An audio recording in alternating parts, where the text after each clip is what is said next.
Hey, what's up you guys? Welcome back. So it's time for another update video on the banking crisis that was started by the collapse of Silicon Valley Bank, or SVB for short.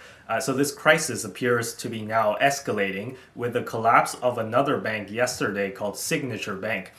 So the stock prices of many banks are also crashing today as we speak. But before I get into all of this though, if you don't know what I'm talking about, let me catch you up to speed. So I made another video last Friday when the crisis first began, explaining my initial thoughts and kind of reacting to it live. So be sure to follow me and watch that video. I'll leave a link somewhere up there and watch that video if you haven't already. But yeah, I'm not going to repeat everything I said in the previous video, and I'm only going to provide new updates and stuff that I didn't talk about in the last video.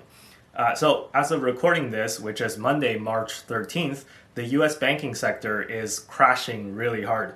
So I mentioned First Republic Bank in my last video, which is another small regional bank.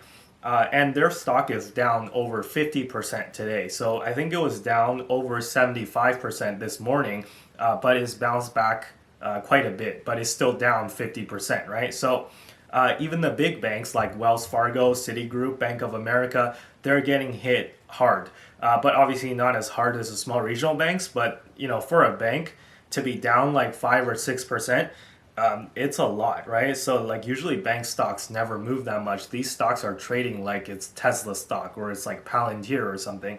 But let me explain first why Silicon Valley Bank failed in the first place. So on Friday, I didn't understand the full extent of like why they failed. I just kind of, I was reading the news live and I didn't have time to really figure out exactly what happened. But now I've had time to digest the news. At first, I thought it was just because SVB invested the customer funds into risky investments, which famously, you'll remember, is what happened with FTX. Like they gambled with customer funds and then they lost it all. And then that's what did them in, right? However, that's not exactly what happened at SVB at all. Now, to understand what happened, let me explain some basics of bond pricing. Now, not to get too deep into the weeds, but what you just have to know is that the price of a bond is inversely related to the yield of a bond. So the yield is kind of like your rate of return. So for example, I can buy a 10-year US Treasury bond, meaning I loan money to the US government, and they'll pay me, let's say, 4% annualized until I hold the bond to maturity 10 years later, right? So 4% is what's called the yield. Now, SVB bought a bunch of these 10-year bonds, and this is what a lot of companies do actually. They buy bonds to protect their money, right? They buy treasuries specifically. So they're government bonds, so it's not like it's a company and you loan money to them and the company might go bankrupt. The US government is kind of guaranteed to pay you the money, right? So if you have cash sitting around that you can't use immediately, you buy treasuries to make some return so that you can combat some inflation. The issue is that they bought these bonds that are really long dated, like 10-year ones, like I mentioned. And the issue is that the yield on those bonds are directly correlated with the Fed raising interest rates, meaning that the more the Fed raises interest rates, the more the bond yields go up. And remember, the bond yields are inversely related to the price of the bond. So when the price of the bond, so when the yield goes up, the price goes down. And this would not be an issue if you hold the bonds to maturity, because you don't care about the price movement of the bonds if you're just going to redeem them when they mature, right? But again, the issue is that these are 10-year bonds, so you can't afford to wait 10 years if you need the money now. So SVB bought these bonds back in 2021, 2022, when interest rates were much lower than they are now, which means that they bought these bonds for a lot more money than what they're worth now. And they can't afford to wait 8 or 9 years, so they need the money now, and the price of the bond has already plummeted. Well then, too bad. If you need the money now, you got to sell at a massive loss. So this, by the way, is called duration risk for all the finance nerds out there. And this is what triggered their collapse because the investors saw them taking these huge losses, like billions and billions of dollars, and they worried about the financial health of the company, and that's what triggered the bank runs because they were like, I'm afraid that this company is going to go bankrupt, so I'm going to pull all my funds out. So my point is that Think about it. SVB got screwed because they invested in treasuries. Isn't treasuries known as the safest thing ever, right? So it's kind of like they didn't gamble with the money technically, right? Like they bought like kind of the safest thing ever. We literally call treasury yields the risk-free rate because it's supposed to be risk-free. But yeah, duration risk is different though, right? And all this was because the Fed raised interest rates so much, and they raised it so fast too. SVB was at fault here too because their risk management was just garbage. Okay, so they teach you about duration risk in like second year university if you go for any decent finance courses or program. So it's not exactly rocket science, and people who have their managers probably had like masters or PhDs like at like Silicon Valley Bank because they managed like billions and billions of dollars, right? How could they not have known about duration risk? If you look at this document though, it's called the Summary of Economic Projections, the SEP. This is a document that the Fed put out periodically, and this one is from December 2020. So, if you're looking from the executives of SVB's perspective, you can say that maybe they were just naive, right? They believed the Fed because you can see from here that the Fed predicted that rates would stay at zero until the end of 2023, meaning that they were expected to not raise rates at all until 2024. And if you believe the Fed, like SVB, then you got screwed. So the Fed is teaching you a lesson in real time right now, which is that you can't trust them.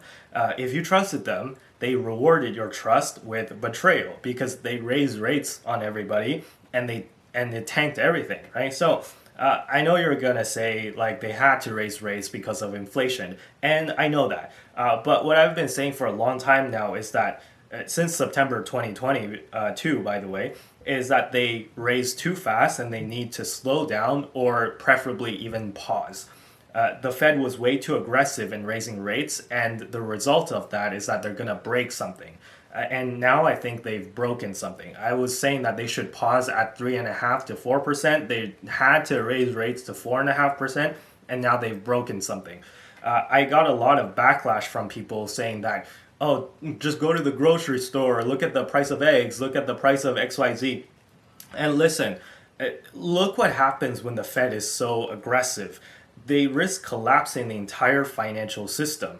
And once that happens, it doesn't matter the price of eggs because you would have no money and you'd have no job, right? So this is what people like fail to understand is that, they're so hyper focused on the price of groceries and the price of like eggs or whatnot that, you're willing to throw out everything. Like you don't know what you're wishing for, right? You're not prepared for the consequence of what's to come if the Fed is too aggressive. Even if you had money in a bank account, in this case, as we found out this past weekend, it's not safe.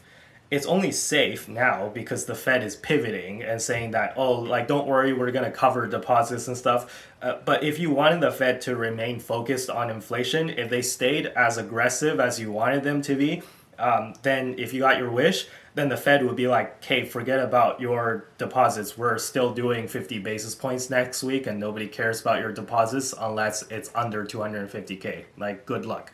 Yeah, I warned you that something was going to break, right? So you still think that the Fed should raise 50 basis points next week? I understand that if the Fed was less aggressive, then inflation would be higher for longer. But I'd much rather have that than a full-on financial crisis. The people that are just laser focused on inflation, again, I feel like they don't fully understand the gravity of the situation. But anyways, enough on that. Let me move on. What happens now? So what I'm hearing on Twitter is that indeed the chances of a 50-point basis hike is pretty much gone.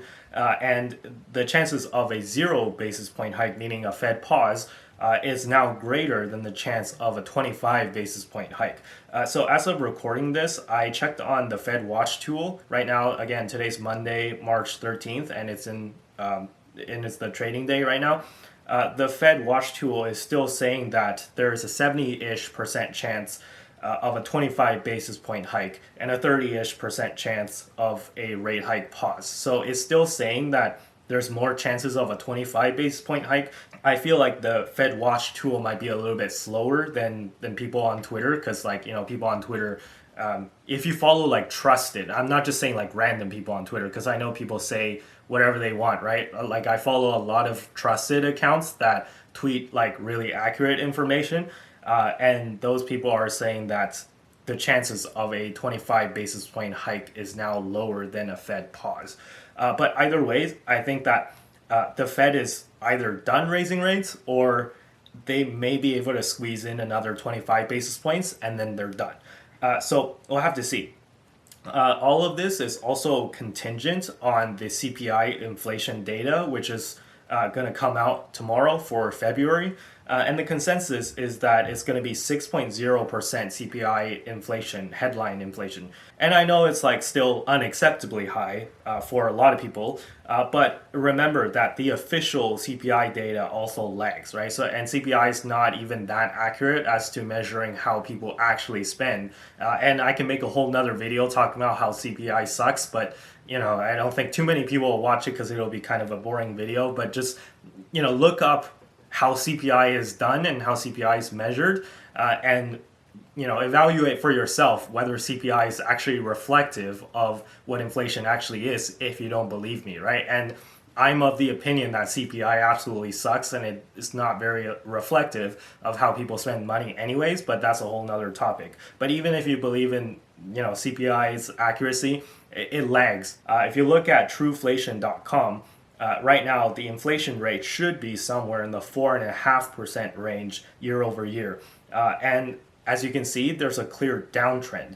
And this is what I mean. The Fed needs to look at more up-to-date data, and they need to be more proactive instead of reactive, according to like issues that happened like 3 months ago, right? So inflation was much higher 3 months ago, but maybe you're only seeing it now, right? And don't get me started on like rent inflation and stuff like that too, and that lags like a lot. And unemployment data lags a lot too. Overall, though, I still prefer to take the optimist view, and I do think that pausing the rate hikes is a good idea. If you're worried about inflation, I say it's definitely going to be harder to tackle than previously thought, but you don't need to panic.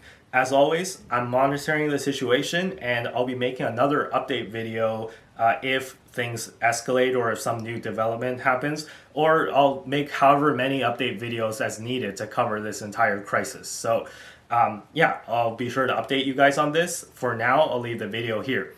Be sure to follow me on Twitter, and be sure to subscribe to this channel if you like the video. Don't forget to give this video a like, and I'll see you guys in the next video. Bye-bye.